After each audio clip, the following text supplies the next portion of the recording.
cherry and white game. Matt, you want to put this on real quickly? Let's get this on. We'll get to Matt Ioannidis right now. NFL hopeful, should be getting drafted in a few weeks. Matt, great to see you. How are you? I'm good, man. How you doing? Is this at all odd? I'm doing great, but is this at all odd for you to come back and last year you were playing in this game and now, hey, it's over, your Temple career is done? You know what? Honestly, it is. You know, it's one of those things that you knew it was coming, but when you're actually here on the roof of the building watching the spring game, it's kind of surreal. So this is a defense that you lose a lot of guys that were those cornerstone players for this program. When people thought Temple football last year, they thought of guys like yourself, Tyler Medikevich, Tavon Young. Who are the guys that are going to continue to carry this tradition and move this program forward on this defense this year? I think they got a lot of guys down there that are going to carry that tradition and bring it further than we ever did. I know they're going to finish what we started last year, and if I had to point out a few, I'd obviously just be PJ and Avery Robinson, and a lot of these young guys are going to step up big this year. You're going to see. How sick of a feel was it the way the last two games were? Because, hey, they're your final college games, and you guys wanted to win those games, but the team didn't show up to the best of their abilities up against Houston and Toledo, and now everyone hears the expression, the slogan, unfinished business. How much unfinished business is there for this program? Well, I think there's a lot. There's kind of an expectation here at this point in our program that Temple's not hoping to win, we're going to win. It's just a matter of how many games, and I think these guys are going to carry that through. I think they're going to win the championship this year, and it's on them. It's all words until it's done, so I'm just hoping and rooting for them every day. We're talking to Matt Ioannidis, recent grad of Temple University, former player as well. You know him as number 9. And Matt, you know, this defense took leaps and bounds year after year, and especially under Matt Rule and Phil Snow. How can they improve to even next year to build off of your guys' success? I think they have a good fundamental, base of what they're doing now, and I think it's just fine-tuning all those things. And some of these guys have been playing in this defense under Coach Snow now for going on to their 5th year, so it's going to be big just to fine-tune the little things that got us beat last year. I think that's really what it comes down to. It's nothing in particular. I think they're a solid team from top to bottom, and I think it's just going to be fine-tuning those little things that we might have overlooked last year. And we're here with Matt Ioannidis on the roof at Edberg Olson Hall for the cherry and white game at Temple University on 10th and Diamond at Chodoff Field. And this has been a group on defense that you guys have, really been able to go out there and dominate the last few years. You played under Phil Snow, and really in Phil's first year, people said it was going to take time. It was a complex system, right, but people believed in it. You and Tyler, you guys would talk after games where you guys would have those heartbreaking losses in that 2-win year, and you would say, we know we have the talent. Right. Why did you guys believe that you had the talent? And it was nice to see it come together in that senior season. Yeah, absolutely. It's one of those things that you go around, you go to practice every day and you're killing it and you're just grinding it out every day, and then it comes to game time and things kind of just fall apart, whether it be pressure, whatever it may be. But you realize, you see the potential and you see the talent around you, and you're just waiting on it all to click. And we just got in the film room every day and just put it together and worked on it. And one day, I thought it clicked really well the 2014 season, and then the 15 season it really came together well. And getting back to your personal football career, here you are, you're done at Temple, but how's the experience been graduating college and now looking at different teams? Who have you been talking to? What's the experience been like? Yeah, it's been a cool experience. It's different than college. It's nothing like getting recruited by a high school or a college team. It's honestly different, and I have a great deal of respect for it, and it's something that you're going to look back on and say, wow, that was a lot more stressful than it probably needed to be. But at the same time, it's sort of a necessary evil to go through, like processes like the combine and the Senior Bowl and stuff. With that combine, were you happy with the numbers and the way that you went out there and displayed what you had? Yeah, I thought I played really well in the Senior Bowl. I thought I did well at the combine. I was happy with some of my numbers. I retested it pro day, and I got those numbers a little lower. How did you prepare for the 40-yard dash? Because I know that you big guys, you take pride in that 40 number.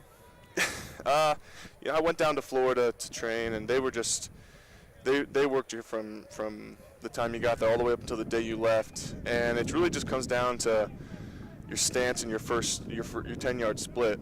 After that, it just comes down to opening up your stride and letting loose. So if you had to sell me on Matt Ioannidis, and we know each other pretty well, but let's say if I was an NFL GM and I had you in one of those meetings, and I'm not asking you any of these ridiculous questions like the GMs ask you at the combine, as you hear a new one every year that's just absurd.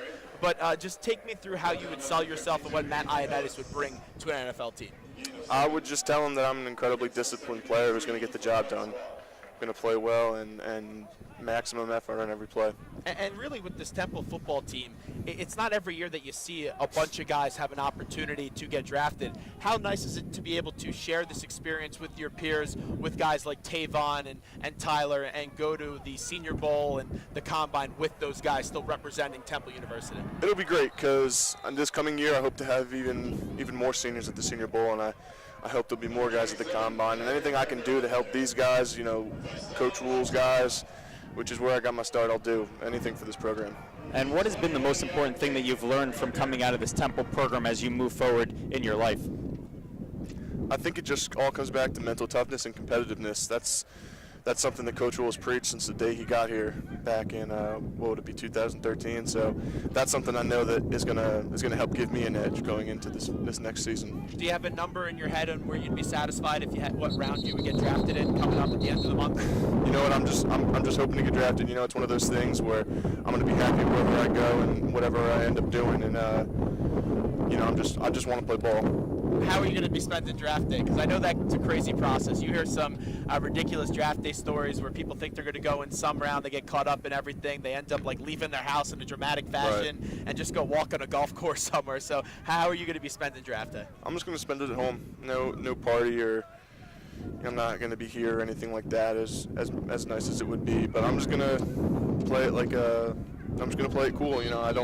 It's not really my style to have a draft party. Now, before we let you run, as we're talking with Matt Ioannidis, NFL hopeful, should be getting drafted in the NFL draft coming up at the end of the month. I do have to ask you this with this offense. You have Glenn Thomas, who's been elevated to that offensive coordinator position. P.J. Walker is now that name that you're talking about. He's a senior, so he's been here throughout the 4 years and has been getting time ever since his freshman year. Why is this the year that the offense is going to take it to the next level as someone that's been able to practice against them for all those years? Right, and I think it comes down to the offensive line. They've been steadily increasing from 2 years ago to now, and I think this is the year they're really going to put it together. I'm very close with Kyle. It's a shame that he won't be here to see it all click, but I think this is going to be a huge year for our offense, and especially for our offensive line. P.J. Walker just threw a touchdown pass to Ioannidis Jennings, a nice little fade to the back left of the end, so maybe coming back. I think I saw a flag out there on the play as the defense starts to celebrate. But let's get to also, you talk about that offensive line. Is Deion Dawkins now that next leader for that offensive group in addition to P.J.? I think he is. He's obviously a big guy with incredible potential, and this year he's gonna live up to it, and he's gonna be the leader on that offensive line that they need. And I'm just excited to see what he does this year. Well, Matt, we appreciate it. Go enjoy the game, and I thanks so much it, man. for coming Thanks for having me on, guys. There's Matt Ioannidis joining us on the roof at Edward Golson Hall for the Cherry and White game, WHIP Radio in Philadelphia, all via the iHeartRadio application. Make sure you download the iHeartRadio application today, as that's going to be a Temple touchdown. And guess who it is again? Ioannidis Jennings. It's going to be Ioannidis Jennings. That connection between P.J. Walker and Ioannidis Jennings is something that is really jumping off the page to me. When I know we've had all these interviews and we've done a lot of talking with guys like Dr. Pat Kraft, and also we had Paul Palmer and just Matt Ioannidis a few moments ago. But still, Ioannidis Jennings is making big plays today. And Ioannidis Jennings came into this program. He was a transfer from Pitt last year, and a lot of people thought he was going to have a more integral part in that offense. But it is really such a deep offense, especially when you look last year when it still had a player like a Robbie Anderson. I think this is a year where you will see a player like Ioannidis Jennings. He'll have at least 4 or 5 touchdown receptions, and I wouldn't be surprised